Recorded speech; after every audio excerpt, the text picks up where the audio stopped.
Lukaku lives up to expectation. Ronaldo to stay put at Juventus, last chance for Kane and Man City, a transfer window wrap thanks to our friends at cryptocurrency trading platform Bybit, and this week's Emoji Mondays, all coming up on today's OneFootball Daily News. As I'm your host, Angelina Kelly, let's get into it.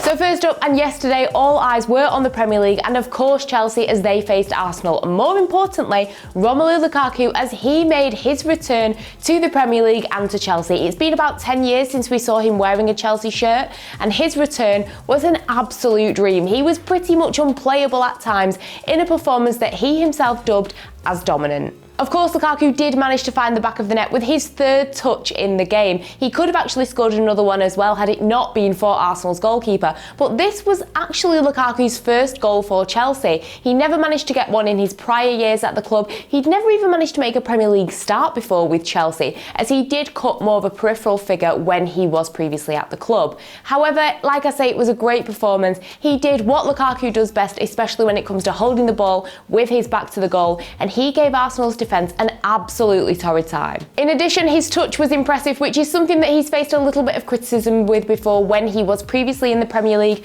and he did seem to link up well with Mason Mount and Kai Havertz. And all this has done is give us a clear indication that if Chelsea are going to be stopped this season, it is not going to be an easy task. Meanwhile, his previous club, Inter Milan, they seem to be doing all right without him, as they of course got a 4-0 victory over Genoa in Serie A.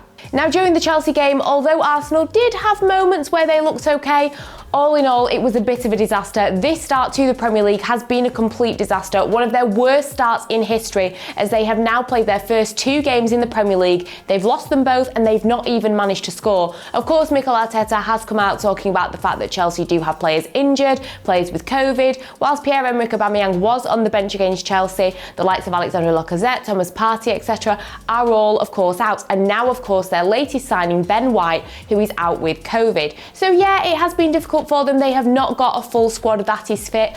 However, things are not looking great for Arteta. For the first time in 533 days, Arsenal had their biggest crowd at the Emirates.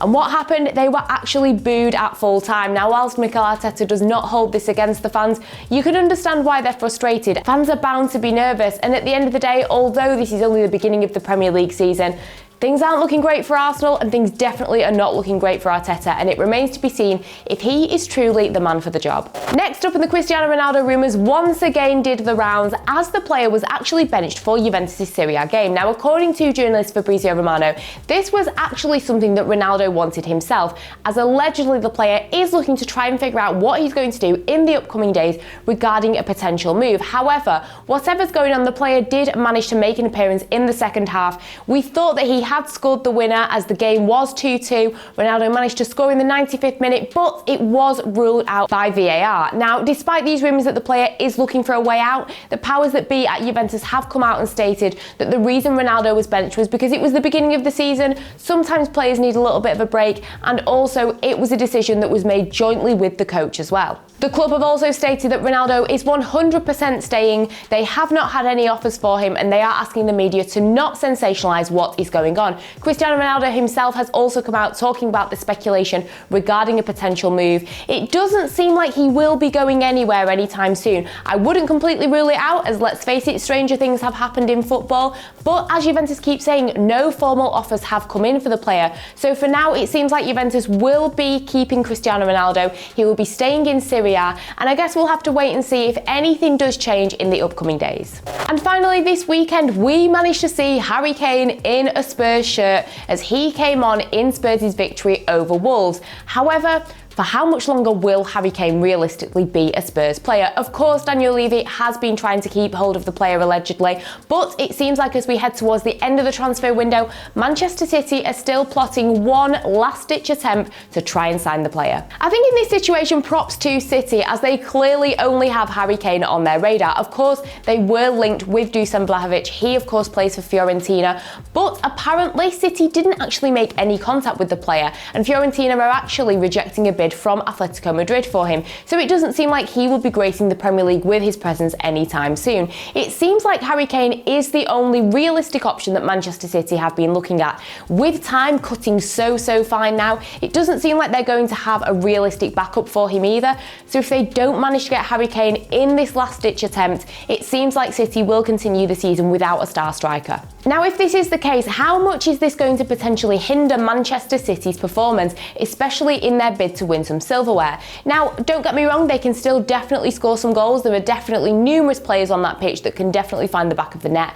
We saw that at the weekend when they did get that 5-0 win over Norwich, and of course they had 4 different goal scorers on the score sheet. Now, I'm not saying that Norwich is the standard of football that Manchester City will be facing week in, week out, no disrespect to Norwich, but this definitely is encouraging. However, you can't deny the fact that when you have a player like Harry Kane potentially signing for your club, you're going to miss a player like that. And now we have our transfer window wrap brought to you by our friends at cryptocurrency trading platform Bybit. And first up, it seems like AC Milan and Barcelona are both interested in signing Manchester City's Bernardo Silva. In the final 8 days of the transfer window, it seems like Rennes could be willing to let Eduardo Camavinga go for around €35 million, as reportedly he will not sign a new long-term contract. According to reports, Jose Mourinho is keen to bolster his defence with Roma and is looking at Barcelona's Clement Lenglet as an option. And finally, Chelsea have upped their interest once again in Sevilla's Jules Koundé and reportedly are willing to let go Davide Zappacosta, Kurt Zouma and Ike Ugbo in order to get the player. And now we have Friday feels. Of course, on Friday's Daily News, you guys put in the comments your predictions for some of the games that took place over the weekend. So let's see who got their predictions right. First up, Hassi XY predicted correctly that Spurs would get a 1-0 victory over Wolves. Jiten Gamwani predicted correctly that Manchester City would beat Norwich 5-0. And finally, Youssef predicted that Roma would get a win over Fiorentina. And last but by no means least, we have Emoji Mondays. This is where we slap a few emojis on some of the weekend's action. Now, first up, craziest moment, it has got to go to that Nice-Marseille game. So, Marseille's player Dimitri Payet, he had a bottle thrown at him by fans. He reacted by throwing it back, and what this meant is that Nice fans stormed the pitch. There were quite a couple of altercations, Marseille's coaching staff even got involved, and both sets of players ended up going into the tunnel and off the pitch. After quite a lengthy delay, the game was supposed to start up again, but Marseille stated that they did not want to come back out onto the pitch, as reportedly a number of their players were injured in the altercations with the fans. Now, Nice have turned around and said that it's Marseille's fault, Marseille are saying that it's Nice's fault. All that seems to be the case in this situation is that why are bottles being thrown? It happened a few weeks ago in another game with Marseille. It's completely out of order, it puts fans and players in danger, and it definitely needs to be looked at. Next, we're going with best player, and for me, it has got to be Tammy Abraham. He hasn't had it the easiest at Chelsea, let's be honest. He's definitely been on the outs. He's made this move to Roma, and already he's managed to get a standing ovation from fans. He wasn't actually on the score sheet, he did come close, but he managed to provide 2 assists in Roma's 2-1 victory over Fiorentina. And lastly, we have best game, and I'm actually going to go with Real Madrid's 3-3 draw with Levante, as it was pretty entertaining. I mean, first up you had Gareth Bale. He managed to score his first La Liga goal since 2019. It's great to see Carlo Ancelotti using the player, and I'm intrigued to see how his season does go. Then, of course, whilst Real Madrid were leading, Levante did manage to fight back. Jose Campaña scored a phenomenal volley, really great goal. And then for Real Madrid, it was Vinicius Jr. who managed to save the day. He put in such a brilliant performance. And then, of course, Levante's goalkeeper ended up getting sent off after they'd made all of their substitutions.